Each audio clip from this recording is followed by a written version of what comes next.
The national park system in the U.S. is one of the best aspects in the country. There are currently 63 scattered around 30 of the states in the Union. Each one offers a unique visiting experience.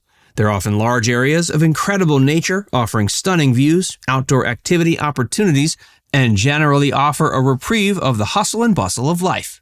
So stick around as Viewcation presents the best national parks in the USA. Yosemite. When it comes to national parks, nothing can beat the majesty and incredible nature of Yosemite. It's the favorite national park of many, many people, and for good reason. It has almost 1,200 square miles that boast a variety of terrain, vistas, and things to do. You can find sequoia trees that have been there for 1,000 years, sheer cliff faces, and huge waterfalls. It's also one of the most popular locations for the best rock climbers in the world, thanks to famous rises like Half Dome and El Capitan. Although, despite being utterly enormous, a lot of the best and most popular areas are within Yosemite Valley, which only encompasses about 8 square miles of the park. That's where both Half Dome and El Capitan are located, as well as a bevy of amazing trails for hiking. And if you're not a big-time rock climber, you're still in luck. You can try out their guided tours of the area, as well as the climbing lessons offered on site from nearby adventure outfitters. Yosemite Valley is also where a lot of the accommodations and amenities are located, so you'll at least want to make that your base camp for your visit. Of course, since it's one of the top destinations in the U.S., national park or otherwise, it gets intensely crowded, so don't expect to have the park to yourself anytime soon. 4 million people head to Yosemite every year on average, and a large bulk of them visit during summer. As such, you'll likely want to avoid that season, as you'll otherwise be stuck in traffic jams and crowds everywhere you go.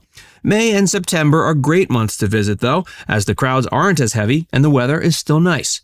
Though even if you visit during summer, you're going to want to bring warm clothes. Yosemite can get hot during summer days, but it gets as low as the 40s at night. Yellowstone. A big reason why the hit show Yellowstone has become so popular is the scenery. Of course, the drama, intrigue, and acting is great too. But on more than one occasion, the characters comment on how stunningly gorgeous the region is. And that certainly holds true for Yellowstone Park itself. Everywhere you turn, it looks like something out of a painting. Incredible mountains jutting out above gorgeous lakes, and lush forests mixed in with meadows. Plus it has hot springs, geysers, and much more. It's one of the few places in the country that truly looks untouched by man. And as such, it's a tremendous place to visit.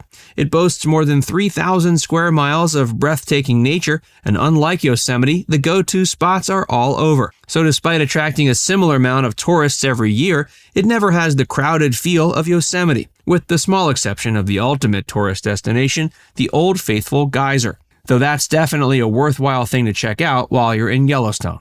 The park is spread out around parts of Wyoming to Idaho to Montana, and pretty much all of it is as gorgeous as the rest.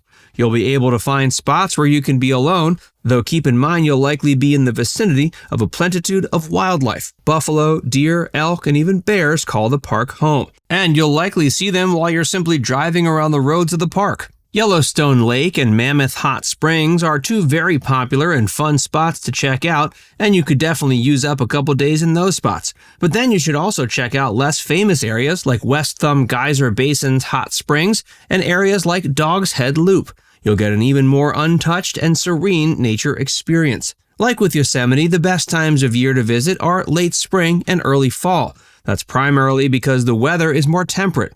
And like Yosemite, you'll want to bring warm clothes for the nights, as it can get as cold as the 20s and 30s. Zion. Utah is perhaps a sleeper state when it comes to places people think about for the best natural views, because while it might be known as a ski destination, Utah actually boasts a slew of incredible national parks. And one of the best is Zion. It's in the southwest portion of the state, and it's gone from being a lesser-known spot to one of the most popular national parks to visit in the country. Like Yosemite and Yellowstone, Zion gets roughly 4 million tourists visiting every year. And for good reason.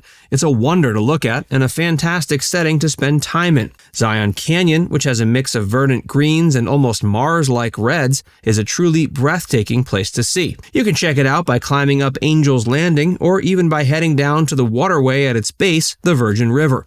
And the night sky is free of the pollution-based smog so common around the country, so you get an unobstructed view of the incredible star-filled sky every night. The best times of year to visit Zion are from the late spring into the early fall, which means you don't have to avoid the summer months. While it is a popular spot, you won't feel as intensely cramped from the crowds as you might in Yosemite during the summer.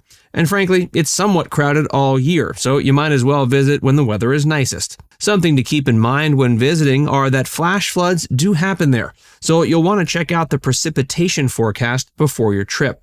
The valleys can suddenly fill with water, and even the more tame hiking trails can suddenly become dangerous during big storms. It's also a tricky place to find parking. In fact, Zion Canyon Scenic Drive isn't even open for private vehicles to drive on during peak visiting months, so take that into account when planning your visit. Rocky Mountain. Rocky Mountain National Park, sometimes referred to as RMNP, encompasses a gorgeous stretch of 265,000 acres in Colorado. Anyone who has visited Colorado can attest to the natural beauty that exists all over the state, so it shouldn't be a surprise that a national park there would be jaw-droppingly gorgeous as well. Like the other parks in this video so far, it averages around 4 million people visiting each year. Makes you wonder if the same 4 million just hop from park to park.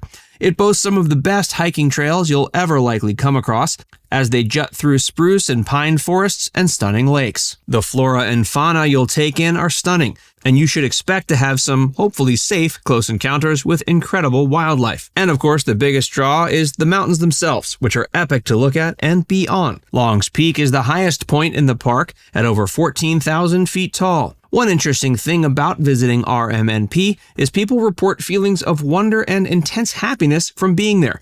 Some speculate it's because of the thinness of the air due to the altitude, or perhaps it's simply the majestic grandeur of the Rockies, probably a bit of both. And what's great about RMNP is that it's not solely a in-nature visiting experience. At least it doesn't have to be. You can head down to neighboring Estes Park after a day in the wilderness and find great hotels, shopping opportunities, restaurants, and more. Plus, major cities like Denver and Boulder are a quick drive from most of the park, so you're never too far from civilization when you need a chance to reboot. RMNP is a great spot for summer visits, namely because the snow-capped peaks are mostly melted down. That is, assuming you're looking for activities like hiking and camping. Colorado is also known for its winter sports options, so you can easily have as much success visiting Rocky Mountain in the winter months. Either way, RMNP is open all day, every day of the year. Even if you head there in the warmer months, be sure to wear layers of water-wicking clothes, because the elevation can cause hypothermia even in the heat of the summer. And no matter what time of year you're there, you'll be better off getting to the park early in the morning or staying later in the evening, when crowds are fewer and further between. And if you're with your kids, a great option is to enroll them as junior rangers. You can grab activity booklets for them at the visitor center all over the park